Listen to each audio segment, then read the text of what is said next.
Kaya pagka ang isang relihiyon ang itinuturo ang Panginoon Kristo raw ay Diyos, yun ba ay tunay na iglesyang sa Diyos? Ay hindi ho, ay hindi ho, ay hindi ho. Hindi lang yan ang babaguhin niya sa Katoliko. Hindi ikaliligtas ang pananatili po sa loob ng simbahang Katoliko. Even to destroy the Bible. But the Catholics, they remove the idol wall. 1 + 1 + 1, paano naging iisa? Kung ang tanda ng Diyos ay Sabat, ang tanda ng Beast ay Sunday. Yan ang kahulugan nun, palpak master. Ako po si Kabornok at ako ang inyong taga-Sony. Sa puntong ito ng ating programa, kung hindi ka pa nakasubscribe, pakiclick po ng subscribe button at ang notification bell para updated po tayo sa ating mga susunod na videos. Kaya, let's go at simulan na natin!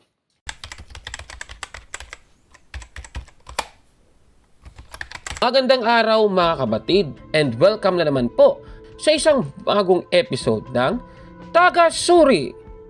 Sa ikalawang Juan 1:7, sasalin ng ang dating Biblia, ganito po ang ating mababasa. Sapagkat maraming mandaraya ang kumalat sa sanlibutan, hindi nila kinikilala na dumating si Jesucristo bilang tao. Ang mga ito ang mandaraya at ang Antikristo. Dito po sa ating nabasa, kung ikaw ay hindi mo kinikilala na dumating ang ating Panginoong Jesucristo bilang tao, ayon po dito, ikaw daw ay mandaraya at Antikristo, mga kababayan. Tanong mga kapatid, pasado ba ang Iglesia Katolika dito po sa ikalawang Juan 1:7 na hindi tayo naniniwala na si Kristo ay dumating bilang tao?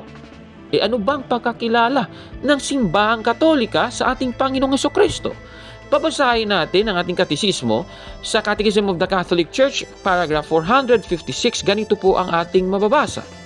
Nang dahil sa ating mga tao at sa ating kaligtasan, si Kristo ay nanaog buhat sa langit at sa grasya ng Espiritu Santo ay nagkatawang tao kay Santa Mariang Birhen at naging tao. Klarong-klaro po ng ating nabasa. Si Kristo po ay nagkatawang tao at naging tao. O ibig sabihin, mga kababayan, base po sa ating aral, si Kristo pala ay nagkatawang tao at naging tao. Mga kababayan, katunayan, sa salin ng Tagalog Contemporary Bible ng ikalawang Juan 1:7, si Kristo daw ay naging tao. Yun nga yung nakasulat sa katisismo, mga kababayan. Kahit nga dito sa ang salita ng Diyos na salin, ang ikalawang Juan 1:7 nagsasabi na si Jesucristo daw ay nagkatawang tao. Ibig sabihin, kung hindi mo kinikilala ang ating Panginoong Jesucristo na siya ay nagkatawang tao o naging tao, ikaw daw ay Antikristo at mandaraya. Ibig sabihin ito, hindi po matatamaan ang Iglesia Katolika sa ikalawang Juan 1:7, mga kababayan. Pero, paano ito ginagamit ng mga ministro ni Manalo para sabihin ang naniniwalang Diyos daw ang ating Panginoong Jesucristo ay mga Antikristo daw? O eto, panoorin natin yung dalawang ministro, si Michael Sandoval at si Ramil Parva.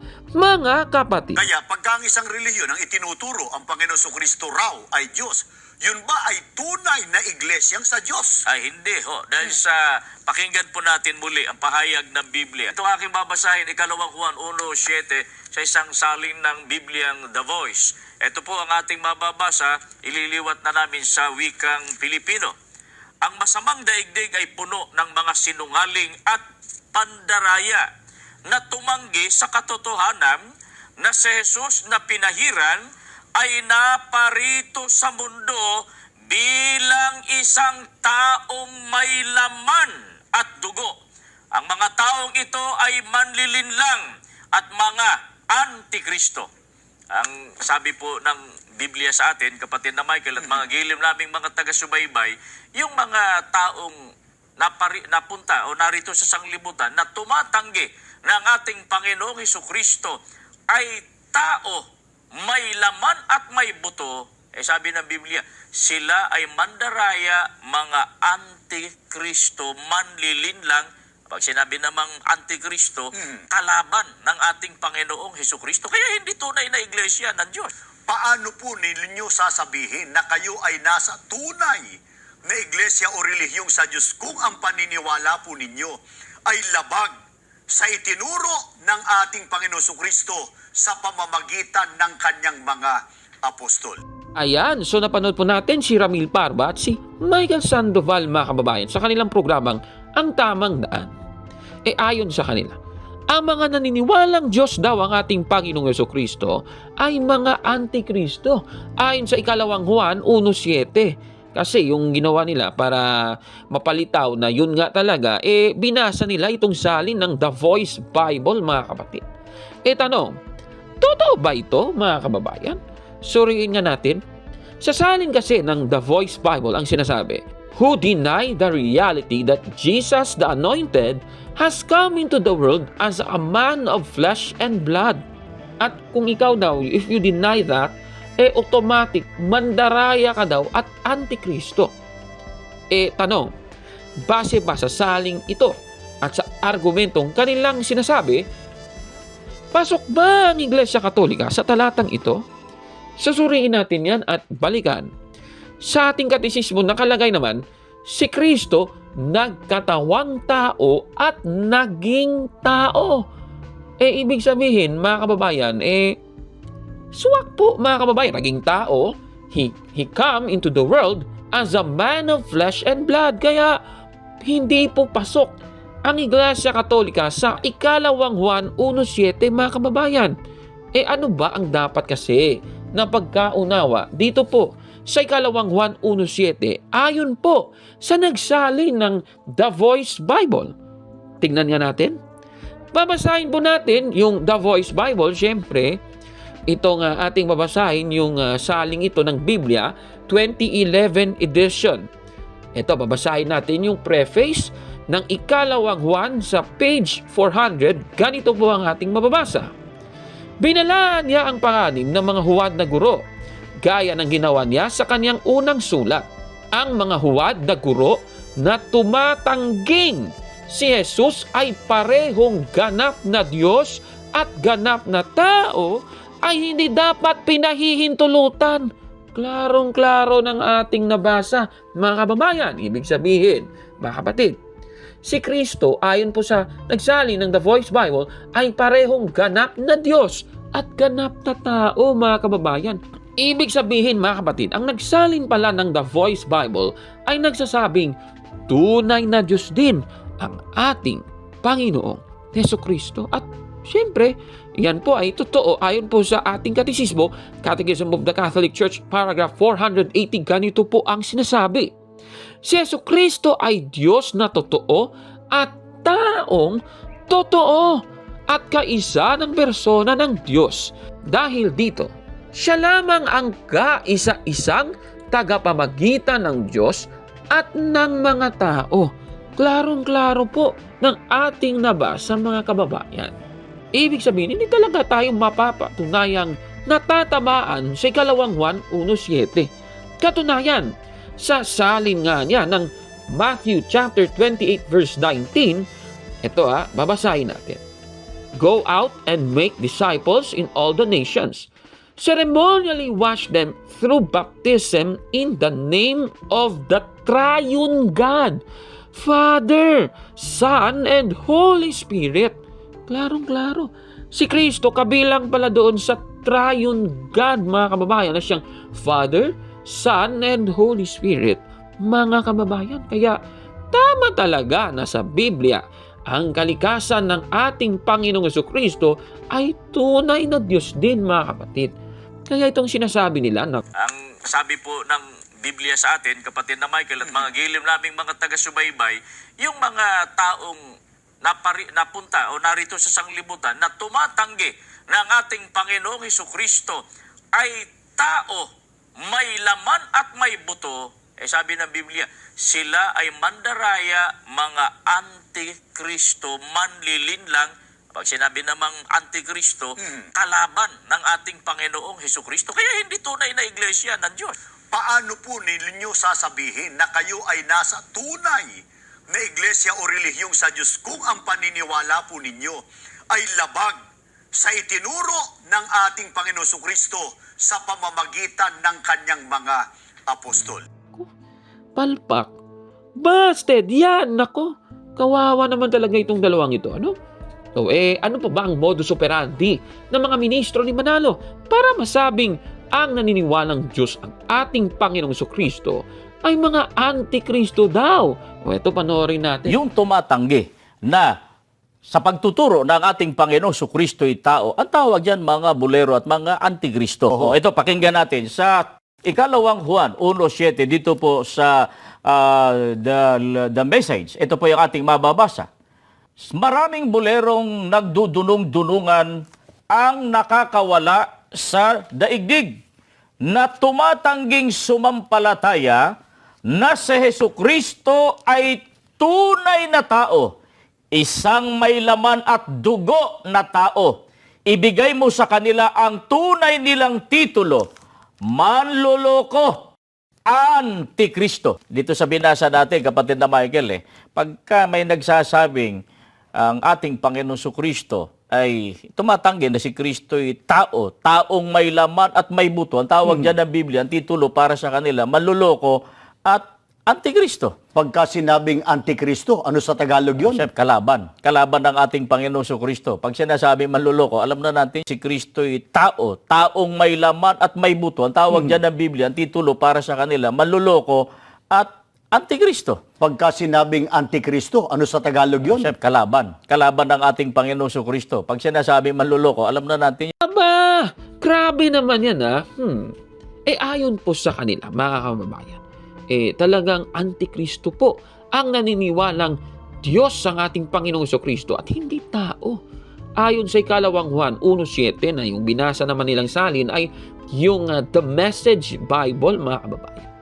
Tanong, tama ba itong sinasabi nila, mga kababayan? Susuriin natin yan, mga kapatid. Dito po sa kanilang binasa, kung sino man ang nagre-refuse to believe that Jesus Christ was truly human, sinasabing antikristo daw ayon sa saling ito. Tanong, hindi ba tayong mga Katoliko sumasang-ayon na si Kristo ay truly human at dahil dito ay automatic antikristo tayong mga Katoliko? Tingnan nga natin at balikan ang Catechism of the Catholic Church, paragraph 480. Yung binasa ko kanina, yung salin sa Tagalog, yung babasahin ko naman, yung salin sa Ingles. Ganito po ang ating mababasa. Jesus Christ is true God and true man in the unity of His divine person. For this reason, He is the one and only mediator between God and men. Klarong-klaro po ng ating nabasa. Si Kristo, He is truly human. He is a true man. Ayon po sa ating katisismo, mga kababayan. Ibig sabihin, sumasang-ayon pala ang mga Katoliko na si Kristo ay truly human. Pero tanong, dahil ba sa binasang ikalawang Juan 1:7, automatic bang hindi na true God ang ating Panginoong Kristo? Susuriin natin yan. Pamasahin natin ang salin ng The Message Bible dito po sa unang Juan 5:20. Ganito po ang ating mababasa. And we know that the Son of God came so we could realize and understand the truth of God. What a gift! And we are living in the truth itself, in God's Son, Jesus Christ. This Jesus is both true God and real life. Klarong-klaro pala, mga kababayan, ang ating Panginoong Kristo ay tunay na Diyos, true God, ayon po dito, mga kababayan. Itong sinasabi nila na automatic antikristo daw, nako. dito sa binasa natin, kapatid na Michael, pagka may nagsasabing ang ating Panginoon Kristo ay tumatanggi na si Kristo'y tao, taong may laman at may buto. Ang tawag dyan ng Biblia, ang titulo para sa kanila, manloloko at antikristo. Pagka sinabing antikristo, ano sa Tagalog yun? Siyempre, kalaban. Kalaban ng ating Panginoon Kristo. Pag sinasabi manloloko, alam na natin si Kristo'y tao, taong may laman at may buto. Ang tawag dyan ng Biblia, ang titulo para sa kanila, manloloko at Antikristo. Pagka sinabing Antikristo, ano sa Tagalog yun? Siyempre, kalaban. Kalaban ng ating Panginoong Kristo. Pag sinasabi manluloko, alam na natin Kalokohan yan, mga kaibigan. Kaya, busted yan, mga kapatid. Nako, kawawa talaga.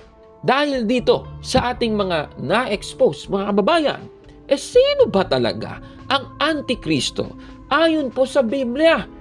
Babasahin po natin ang isang talata sa Biblia sa unang Juan 4:3 ng Amplified Bible Expanded Edition. Ganito po ang ating mababasa.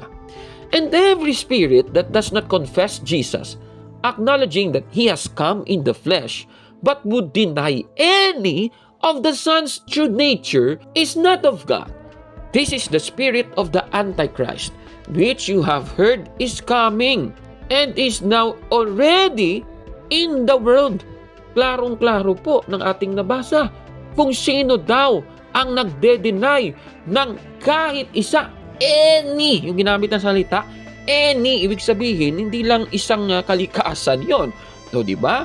O, if you deny any of the Son's true nature, ano bang yung any na yon? Di tunay na Diyos at tunay na tao, mga kababayan. At saka, kung i-deny mo yan, ayon po dito, you have the spirit of the Antichrist, mga kababayan. Tanong, yung nagbabatikos sa Iglesia Katolika, sila ba ay may espiritu ng Antikristo ayon sa Biblia? I-comment niyo po yan sa baba, mga kababayan. At kung like mo ang video na ito, paki-smash ng like button at mag-subscribe sa ating YouTube channel. Taga-sorry! Kaya, huwag maniwala sa sabi-sabi. Check muna kung fact nga talaga. Hanggang sa susunod na episode. Ako po si Kaborlok at ako ang inyong taga-sorry!